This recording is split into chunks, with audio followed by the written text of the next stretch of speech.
நண்பர்களே, இந்த மாதிரி எல் ஷேப் இடமோ அல்லது சீலிங்கில் வந்து பார்த்தா நிறைய பேர் பட்டி வைக்கிறதுல வந்து மிகப்பெரிய ஒரு தவறு பண்ணுறாங்க. அதாவது பட்டி வைக்கும்போது நம்ம சீலிங்லேயாகட்டும் இல்லை வால்ஸில் எல் ஷேப் இடத்துலையாகட்டும் இந்த மாதிரி நிறைய பேர் பட்டி வைக்கிறாங்க. இந்த மாதிரி வைக்கிறது தப்பு கிடையாது. ஆனால் ஃபினிஷிங் வந்து பார்த்தோன்னா இதே மாதிரி வந்து விட்டுறக்கூடாது. இந்த மாதிரி விட்டிங்கன்னா அந்த எல் ஷேப் இடத்துல வந்து பார்த்தீங்கன்னா வலிவாக பெண்டாக இருக்கும். அதுக்கு நீங்கள் என்ன செய்யணும்னு பார்த்தீங்கன்னா இந்த மாதிரி பிளேடில் வந்து கார்னரில் பட்டி எடுத்து ஃபினிஷிங்கில் நீங்கள் இந்த மாதிரி பிளேடு போடணும். இந்த மாதிரி போட்டிங்கன்னா அந்த எல் ஷேப் இருந்து பார்த்தோன்னா நல்லா கருக்காக நீட்டாக அழகாக இருக்கும் ஃபினிஷிங்கு. இந்த மாதிரி நிறைய பேர் பண்ணுறதே கிடையாது. பட்டி வச்சுட்டு விரலால் வைக்கிறது இல்லைன்னா நான் ஏற்கனவே சொன்ன மாதிரி பட்டி வச்சு அப்படியே விட்டுடுறாங்க. இந்த மாதிரி பிளேடு வந்து போட்டால் தான் நல்லா நேராக நீட்டாக அழகாக வந்து அந்த ஃபினிஷிங் வந்து இருக்கும். நம்ம வேறு கலர் அடிக்கும் போது நல்ல ஒரு ஃபினிஷிங் கிடைக்கும்.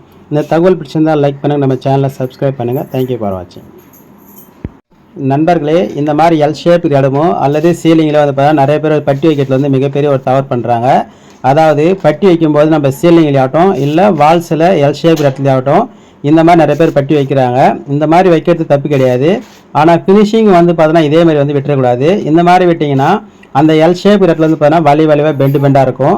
அதுக்கு நீங்கள் என்ன செய்யணும்னு பார்த்தீங்கன்னா இந்த மாதிரி பிளேடில் வந்து கார்னரில் பட்டி எடுத்து ஃபினிஷிங்கில் நீங்கள் இந்த மாதிரி பிளேடு போடணும். இந்த மாதிரி போட்டிங்கன்னா அந்த எல் ஷேப் இருந்து பார்த்தோன்னா நல்லா கருக்காக நீட்டாக அழகாக இருக்கும் ஃபினிஷிங்கு.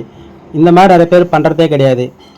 பட்டி வச்சுட்டு விரலால் வைக்கிறது இல்லைன்னா நான் ஏற்கனவே சொன்ன மாதிரி பட்டி வச்சு அப்படியே விட்டுடுறாங்க.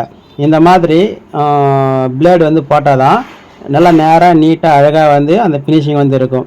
நம்ம வேறு கலர் அடிக்கும் போது நல்ல ஒரு ஃபினிஷிங் கிடைக்கும். இந்த தகவல் பிடிச்சிருந்தால் லைக் பண்ணுங்கள், நம்ம சேனலை சப்ஸ்கிரைப் பண்ணுங்கள். தேங்க்யூ ஃபார் வாட்சிங்.